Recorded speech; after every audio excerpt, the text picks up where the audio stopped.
నేను university paper leak అని education cinema తీస్తున్నాను. దయించి మీరు చూడాలి. చూడడమే కాదు, మీకు ఏమాత్రం నచ్చినా దయించి ప్రమోట్ చేసి నా సినిమా ప్రజలకు రీచ్ అయ్యేటట్టుగా హెల్ప్ చేయాలి అని నేను విజ్ఞప్తి చేయడం, నా విజ్ఞప్తిని మన్నించి ఆయన అమూల్యమైన టైంను కూడా నా కోసం వెచ్చించి నా సినిమాను చూసి ఈవేళ నా సినిమా గురించి ఆయన మాట్లాడుతున్నారంటే ఆయన నా హృదయపూర్వకంగా ధన్యవాదాలు చెప్తున్నాను. Thanks a lot sir. Please.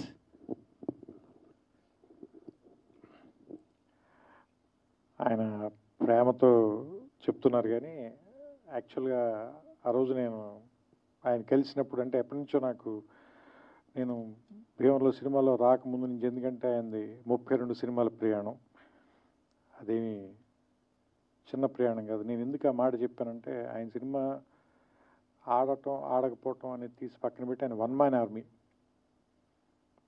ఆయన దాంట్లో రాజు ఆయనే, సైన్యాధిపతి ఆయనే, సైనికుడు ఆయనే, అన్నీ ఆయనే. సో ఒక్క మనిషి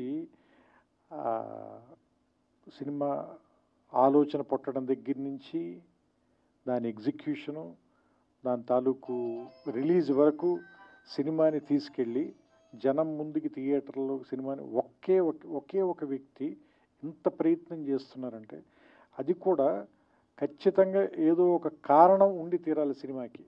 దానికి ఖచ్చితంగా ఏదో ఒక ప్రయోజనం ఉండి తీరాలి. ఒక మాట మనం ఖచ్చితంగా మాట్లాడాలి, ఆ మాట వినపడాలి. అంటే నొక్కబడే గొంతుల గురించి మాట్లాడడానికి ఒక గొంతు ఉంది, ఆ గొంతు అందరికీ వినపడాలి. అది మనకు నచ్చచ్చు, నచ్చకపోవచ్చు, దాంతో మనం ఏకీభవించవచ్చు, ఏకీభవించకపోవచ్చు, కానీ వాళ్ళు మాట్లాడాల్సిన అవసరం ఉంది, అది మనం వినాల్సిన అవసరం కూడా ఉంది.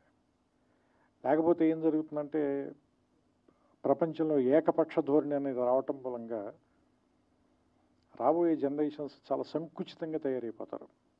సో అందుకని విభిన్నమైనటువంటి గొంతులు, విభిన్నమైన అభిప్రాయాలు, వీటిల్లోని బ్యూటీ ఉంది. సో అలాంటి ఒక పార్శ్వం, అలాంటి ఒక అందం ఆర్ నారాయణమూర్తి గారి సొంతం. అది ఆయన తాలూకు శైలి, అది ప్రత్యేకం. ఇప్పుడు ఈ సినిమాకి వచ్చినప్పుడు కూడా నేను సినిమా ఎలా ఉంది అని ఒకే ఒక మాటలో చెప్పాలంటే, నేను 2.5 గంటల పాటు వచ్చి ఫస్ట్ కార్డు పడిన వెంటనే 162 నిమిషాలు అనగానే నేను కొంచెం భయపడ్డా. అయ్యో బాబు, 2 గంటల 40 నిమిషాలు ఇప్పుడు కూర్చొని చూడాలా మనం ఈ సినిమా? ఫస్ట్ వచ్చే భయం. ఎందుకంటే కరోనా తర్వాత అందరికీ కూడా ఏ సినిమాని కూడా 20 నిమిషాల మించి 30 నిమిషాల మించి చూడలేనటువంటి ఒక, ఏమంటారు దాన్ని, ఒక అది యాంగ్జైటీ అనాలా, అసహనం అనాలా, అలాంటి పరిస్థితిలో ఉంది ప్రపంచం మొత్తం. అలాంటి సినిమాని 2 గంటల సినిమా, 2 hours ఇప్పుడు నేను చూసింది, 2 గంటల సినిమా చూస్తే, క్షమించాలి సమయం తప్పుగా చెప్పే, 2 గంటల సినిమా చూసినప్పుడు నాకు చాలా ఫాస్ట్గా పరిగెత్తి వెళ్ళిపోయింది, సినిమా అయిపోయింది. దాంతో విషయం, ఇందులో ఉన్న విషయం, పేపర్ లీకులు, యూనివర్సిటీలు లేదంటే కాలేజీ రోజుల నుంచి విద్యాబోధన ఇంగ్లీష్లో జరగాల, తెలుగులో జరగాల, విద్యార్థులు ఉద్యోగాల కోసం, జాబ్ క్యాలెండర్ల కోసం వెయిట్ చేయటం, అక్కడ కూడా లంచాలు ఇచ్చిన వాళ్ళకి ఉద్యోగాలు వస్తుంటే మిగతా తాలూకు స్టూడెంట్లు కానీ మిగతా వాళ్ళ తాలూకు నిస్పృహ, ఇందులో ఏది కూడా మన ఇమ్మీడియట్గా ఉత్తేజపరిచే అంశాలు కాదు, ఏదో ఆలోచింపజేసేవు లేదా నిరాశపరిచే అంశాలు అయినప్పటికీ కూడా సినిమాని చాలా బలంగా పట్టుగా నడిపించారు. నేను అనుకోవటం అది మీ సిన్సియారిటీని అనుకుంటున్నాను. కేవలం మీ సిన్సియారిటీ మూలంగానే మనకి లోపల ఏదైనా ఒక లాంగ్వేజ్ వచ్చే లోపే మీ సిన్సియారిటీ వల్ల, బ్రదర్ ఒక్క నిమిషం, అంటే మాకు ఏదైనా లోపల ఒక లాంగ్వేజ్ వచ్చే లోపే మీ సిన్సియారిటీ వల్ల దాన్ని ఏం మాట అనలేకపోతున్నాం.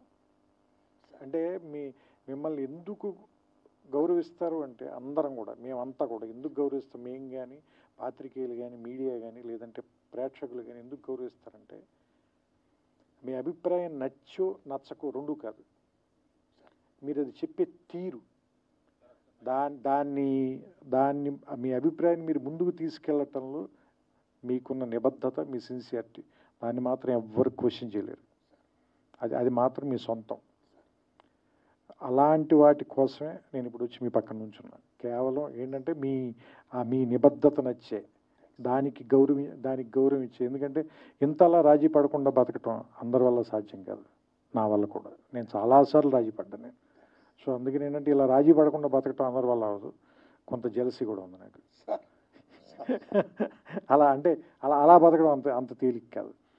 సో అందుకని ఆయన పక్కన నిలబడి ఆయన నా అమూల్యమైన సమయం అన్నారు, కానీ ఆయన తన సమయాన్ని వెచ్చిచ్చి నాకు సినిమా చూపించినందుకు, ఈ సినిమా గురించి నన్ను మాట్లాడమని నాకు అవకాశం కల్పించినందుకు నేను మనస్ఫూర్తిగా ఆయన కృతజ్ఞతలు చెప్తున్నాను. ఈ సినిమా రేపు ఈ నెల ఆగస్టు 22వ తారీఖున రిలీజ్ అవుతుంది. దీన్ని థియేటర్లో చూడండి. ఇలాంటి సినిమాలు ఎందుకు బతకాలి అంటే ఆర్ నారాయణమూర్తి గారు మరిన్ని సినిమాలు ఇంకా తీయాలి. ఎందుకంటే అర్ధరాత్రి స్వతంత్రం నాకు తెలుసు, ఒరే రిక్షా నాకు తెలుసు, చాలా సూపర్ హిట్లు కొట్టారు మీరు. You're super star in your own way. So ఇప్పుడు కూడా చెప్తున్నా కదా, ఆ స్టార్ ప్రెజెన్స్ అయితే ఉంది. మీకు తెలుసో తెలీదో మేము ఒక సినిమాలో క్యారెక్టర్కి మిమ్మల్ని అనుకున్నాం, కానీ నాకు ఎవరు ఏం చెప్పారంటే ఆయన చేయరని చెప్పారు. ఎందుకంటే మీరు రెమ్యూనరేషన్ ఆఫర్ చేసైతే ఆర్ నారాయణమూర్తి గారిని కొనలేరు అన్న.